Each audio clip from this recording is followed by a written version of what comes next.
Os carros têm se tornado cada vez mais computadores sobre quatro rodas, e muitas montadoras têm enfrentado o dilema de se modernizar ou falir. É nesse contexto que a Volkswagen anunciou planos drásticos de redução de custos, fechamento de fábricas e demissão em massa.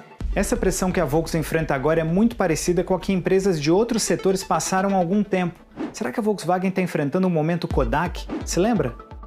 Há 50 anos, quando as fotos eram tiradas assim, a líder de mercado era a empresa americana Kodak. Daí veio a digitalização da fotografia e a gigante do mercado perdeu o domínio. O mesmo aconteceu também na telefonia. Há 25 anos a gente fazia ligações assim. Nessa época quem dominava o mercado era a empresa sueca Nokia. Daí vieram os smartphones e tudo mudou. E agora algo parecido está acontecendo no mercado automotivo. Um carro de hoje não é o mesmo de 10 anos atrás. O design da carroceria ainda é bonito, mas ele não é mais tão importante assim. E um motor de combustão potente virou coisa do passado. A tendência agora são os carros elétricos, e o crucial passou a ser a qualidade da bateria. E é aí que está o problema, pelo menos para a Volkswagen e muitas outras montadoras ocidentais. Os fabricantes chineses de bateria todos juntos têm um domínio esmagador do mercado global de baterias, especialmente para o setor automotivo.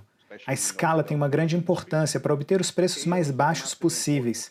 E esse é um aspecto fundamental para o sucesso dos veículos elétricos e para reduzir seu preço de mercado. Esse carro elétrico da Volkswagen ganhou prêmios. A bateria do ID.7 pode durar mais de 700 km com uma única carga.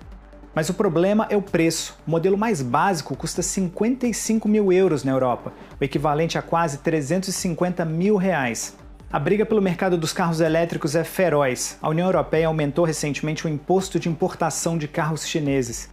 Mas empresas da China estão construindo fábricas na Europa. Assim, os elétricos chineses vão poder em breve entrar no mercado europeu com preços significativamente mais baixos. Já do outro lado, a Volkswagen enfrenta nesse momento um problema de vendas na China, já que os modelos alemães são muito caros. E os carros têm passado por uma inovação tecnológica intensa e estão se tornando computadores sobre quatro rodas. O futuro no setor é representado pela sigla SDV, Software Defined Vehicle, ou em português, veículos definidos por software. A arquitetura eletrônica do carro passou a ser essencial e isso tem revolucionado a indústria automotiva. O software já tem uma importância dramática e isso só vai aumentar. Isso é algo que pode ser comparado à transição do telefone celular para o smartphone. A mudança no setor automotivo leva mais tempo do que no setor de telefonia móvel. Mas no final, digamos que as consequências serão muito semelhantes. Empresas como a chinesa BYD, que cresceu fornecendo baterias para a Apple, saem na frente. E os fabricantes de motores a combustão agora têm que de alguma forma se transformar em empresas de TI. Foi por isso que a Volkswagen fundou uma subsidiária de software. A CARIAD gastou muito dinheiro até agora, mas ainda não apresentou bons resultados. E nesse momento esse é um desafio bem conhecido na indústria automotiva. Está claro que a Volkswagen é uma empresa automobilística e não uma empresa de TI. Aqui você pode ver os pontos fracos, as deficiências. E por outro lado, há também uma falta de trabalhadores qualificados. No entanto, o SDV, o veículo definido por software, é definitivamente reconhecido como o futuro.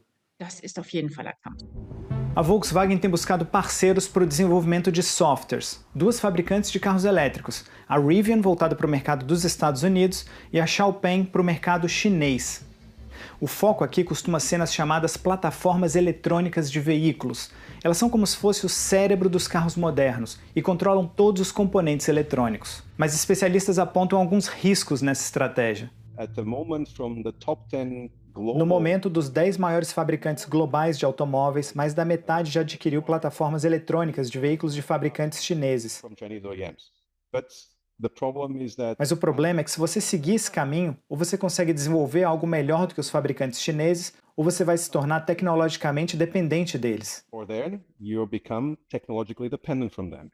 E a Volkswagen já está em uma grave crise. A diretoria quer economizar 5 bilhões de euros, possivelmente até fechando fábricas e demitindo milhares de funcionários. Os trabalhadores estão protestando, perguntando por que os acionistas receberam dividendos tão grandes nesse verão. Agora, eles exigem uma extensão das garantias de emprego e um aumento salarial de 7%. Ou seja, a empresa enfrenta graves conflitos internos e, ao mesmo tempo, precisa fazer reformas complexas. De modo geral, essa corporação cresceu, digamos, tanto organicamente quanto inorganicamente. Quando você tem 9 marcas, mais serviços financeiros e toda a organização de vendas por trás disso, operando globalmente desde a década de 1950, isso é como um navio enorme, um petroleiro gigante. Empresas muito grandes tendem a ter problema para inovar e se adaptar. Mas então será que a Volks vai ter o mesmo destino da Kodak e da Nokia? Os especialistas dizem que não necessariamente, mas que a empresa precisa de um choque de realidade. Talvez ainda haja um pensamento de somos muito bons, somos os melhores. E infelizmente o equilíbrio de poder está mudando. Portanto, o primeiro passo para resolver o problema é reconhecer bem esse problema. Tem se falado muito sobre o fim da Volkswagen, mas ainda é muito cedo para dizer isso. A gente está falando de uma empresa que tem mais de 680 mil funcionários. No ano passado eles venderam mais de 9 milhões de carros. Isso faz deles a segunda maior fabricante de automóveis do mundo, depois da Toyota. Mas para manter essa competitividade, as empresas automotivas tradicionais vão ter que cada vez mais se transformar em empresas de tecnologia e vão ter que competir, entre outras, com a Tesla e a BYD, que já nasceram digitais. A gente vai continuar acompanhando esse assunto. A Deutsche Welle é a rede internacional de notícias da Alemanha. Para mais vídeos como esse, se inscreva no nosso canal no YouTube.